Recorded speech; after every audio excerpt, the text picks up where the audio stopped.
Hi, this is Ajay Anand and welcome to Science Classes from excelup.com। इस lesson में आप sound wave के और वेव के कैरेक्टरिस्टिक के बारे में पढ़ेंगे। इस लेसन को क्लास 9th के साइंस से लिया गया। वेव दो प्रकार के होते हैं, एक को कहते हैं लॉन्गिट्यूडिनल वेव और दूसरे को कहते हैं ट्रांसवर्स वेव। जो साउंड वेव है वो लॉन्गिट्यूडिनल वेव होती है। अब देखते हैं कैसे। अब ये एक स्लिंकी है, स्प्रिंग है लंबी सी, इसको दोनों हाथ से बिल्कुल तान के खींच दीजिए और फिर छोड़ दीजिए, कंप्रेस कीजिए। तो आप देखेंगे कि स्लिंकी में कुछ पोर्शन में जो स्लिंकी का कॉयल है वो एक दूसरे के आसपास है, कुछ पोर्शन में एक दूसरे से दूर है। यहाँ पर आसपास है, यहाँ पर दूर है, यहाँ आसपास है और यहाँ दूर है। तो मतलब ये वाला रीजन कंप्रेशन वाला हो गया, ये रेयरफैक्शन है, कंप्रेशन है, रेयरफैक्शन है, कंप्रेशन है, रेयरफैक्शन है। जैसे साउंड वेव के प्रोपगेशन में होता है कि एयर में कंप्रेशन रेयरफैक्शन के कंटिन्यूअस रीजन बनते हैं।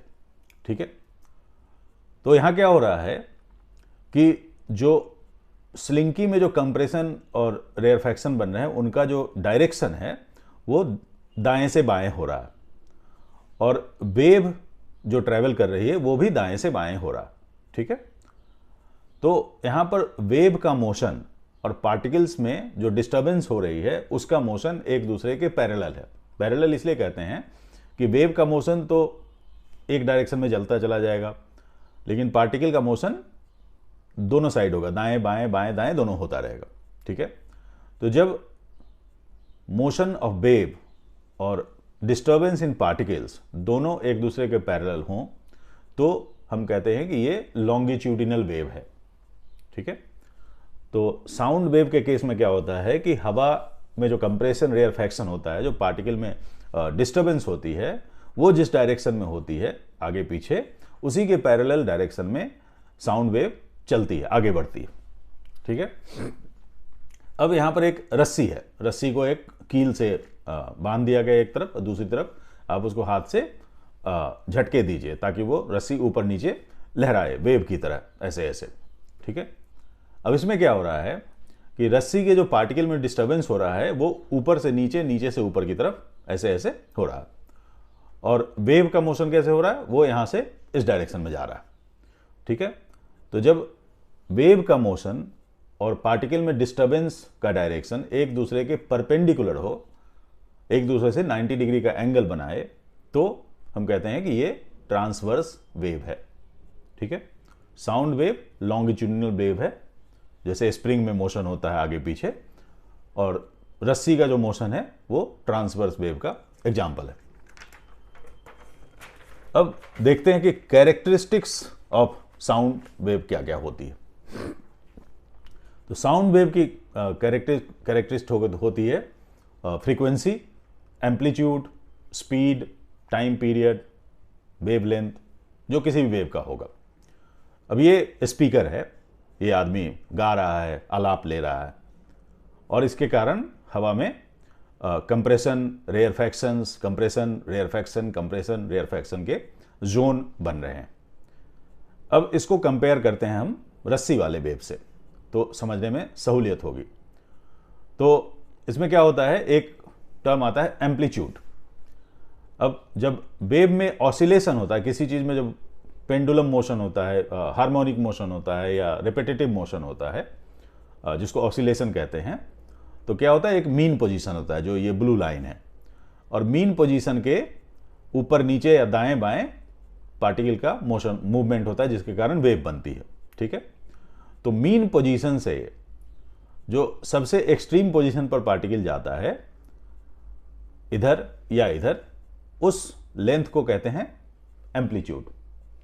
अब जैसे इसको आप पेंडुलम के मदद से समझ सकते हैं कि जैसे ये पेंडुलम है, ये इसका मीन पोजीशन है, पेंडुलम यहां से यहां आया, यहां से यहां एक बार आएगा, फिर वापस इधर इधर होता रहेगा। तो ये मीन पोजीशन है, इससे यहां जितनी दूरी तक मैक्सिमम जाता है और यहां जितनी दूरी तक मैक्सिमम जाता है, इस डिस्टेंस को एम्पलीट्यूड कहते हैं। ठीक है, अब आता है टाइम पीरियड। टाइम पीरियड क्या है कि दो कंजेक्यूटिव क्रेस्ट या ट्रफ के बीच वेव को ट्रेवल करने में जितना टाइम लगता है, या दो कंजेक्यूटिव कंप्रेशन या रेयरफैक्शन के बीच वेव को ट्रेवल करने में जितना टाइम लगता है, उसको टाइम पीरियड कहते हैं। जैसे यहां से यहां तक वेव को जितना समय लगेगा या यहां से यहां तक पहुंचने में समय लगेगा, वो टाइम पीरियड होता है। इस केस में ये क्रेस्ट है, जो टॉप है, चोटी है, पीक है, यहां से यहां तक पहुंचने में जो टाइम लगेगा, या ट्रफ है, यहां से यहां पहुंचने में जो टाइम लगेगा, उसको टाइम पीरियड कहते हैं। अब फ्रीक्वेंसी कहते हैं, फ्रीक्वेंसी बोलते हैं कि 1/t, मतलब टाइम पीरियड का रिवर्स जो होता है वो फ्रीक्वेंसी कहलाता है, कि पर सेकेंड कितनी बार ऑसिलेशन होता है उसको टाइम पीरियड कहते हैं। जैसे मान लिया ये पेंडुलम है, अब ये मान लेते हैं कि 10 सेकेंड में यहाँ से यहाँ जो बारी बारी से जब मूव कर रहा है, तो से के 60 बार वो ऑसिलेट करता है, तो उसका फ्रीक्वेंसी होगा 1/सेकेंड। और फ्रीक्वेंसी का, या 60 से और बढ़ा देते हैं, 120 बार करता है 1 मिनट में, तो 1 सेकेंड में कितना करेगा? 2 ऑसिलेशन पर सेकेंड। फ्रीक्वेंसी का यूनिट है हर्ट्ज, HZ, और इसको ग्रीक लेटर है न्यू, उस सिंबल से दिखाया जाता है। ठीक है। अब आता है वेवलेंथ। वेवलेंथ क्या है कि दो कंजिक्यूटिव क्रेस्ट या दो कंजिक्यूटिव ट्रफ के बीच का दूरी जो है उसको कहते हैं वेवलेंथ। इससे इसके बीच का दूरी, इससे इसके बीच का दूरी, वो कहलाता है वेवलेंथ। तो टाइम पीरियड आ गया कि एक यूनिट टाइम में, कितने समय में एक ऑसिलेशन होता है, उसको टाइम पीरियड कहते हैं। यूनिट समय में जितना ऑसिलेशन होगा उसको फ्रीक्वेंसी कहते हैं। एम्पलीट्यूड कहते हैं मीन पोजीशन से एक एक्सट्रीम या दूसरे एक्सट्रीम तक के बीच का जो डिस्टेंस होता है उसको एम्पलीट्यूड कहते हैं। और वेवलेंथ कहते हैं दो कंजिक्यूटिव क्रेस्ट या दो कंजिक्यूटिव ट्रफ के बीच का जो गैप होता है, दूरी होती है, उसको वेवलेंथ कहते हैं। वेवलेंथ को लैम्डा से शो करते हैं, लैम्डा ग्रीक लेटर है। ठीक है। अब इस पर साउंड का बहुत सारा कैरेक्टरिस्टिक डिपेंड करता है। अब जैसे होता है, एक लो पिच साउंड होता है, हाई पिच साउंड होता है। जो मेल वॉइस होती है वो लो पिच वॉइस होती है, और फीमेल और बच्चों की वॉइस हाई पिच मानी जाती है। ठीक है। वो क्यों होता है? अब ये दोनों ग्राफ से कंपैरिजन है। तो ये पर्टिकुलर टाइम है, उसमें फ्रीक्वेंसी जो है कम है, यहाँ पर कम बार ऑसिलेशन हो रहा है, 1 या 2 बार हो रहा है। यहाँ पर ज़्यादा बार ऑसिलेशन होता है।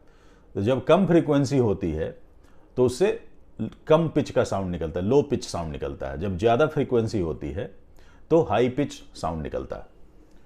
अब आता है, कुछ आवाज़ धीमी होती है, कुछ आवाज़ जोर से आती है, तो वो एम्पलीट्यूड पर डिपेंड करता है। अगर एम्पलीट्यूड कम होता है, जो मीन पोजीशन से एक्सट्रीम अगर कम होगा, तो सॉफ्ट साउंड निकलता है। अगर एम्पलीट्यूड ज़्यादा होता है यहाँ पर, तो लाउड साउंड निकलता है। ठीक है।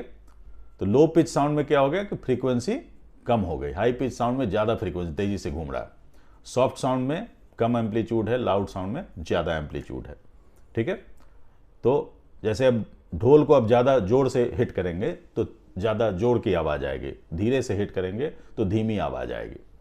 जो बच्चा जब रोएगा तो हाई पिच साउंड आएगा, कोई मेल एडल्ट आदमी जब बात करेंगे तो लो पिच साउंड होगा। या म्यूजिकल स्केल पर जो लोअर स्केल के नोट होते हैं वो लो पिच वाले नोट होते हैं, और हाई स्केल के नोट होते हैं वो हाई पिच वाले नोट होते हैं। अब म्यूजिक से 2 टर्म आते हैं, एक होता है टोन और दूसरा होता है नोट। एक ही फ्रीक्वेंसी का जब साउंड होता है उसको टोन कहते हैं, और जब कई फ्रीक्वेंसी का मिक्सचर सुनाई पड़ता है तो उसको नोट कहते हैं, और नोट से म्यूजिक बनता है। जो भी प्लीजेंट साउंड होता है उसको म्यूजिक कहते हैं, और जो अनप्लीजेंट साउंड होता है उसको नॉइज कहते हैं। ठीक है। तो इस लेसन में इतना ही। Thank you.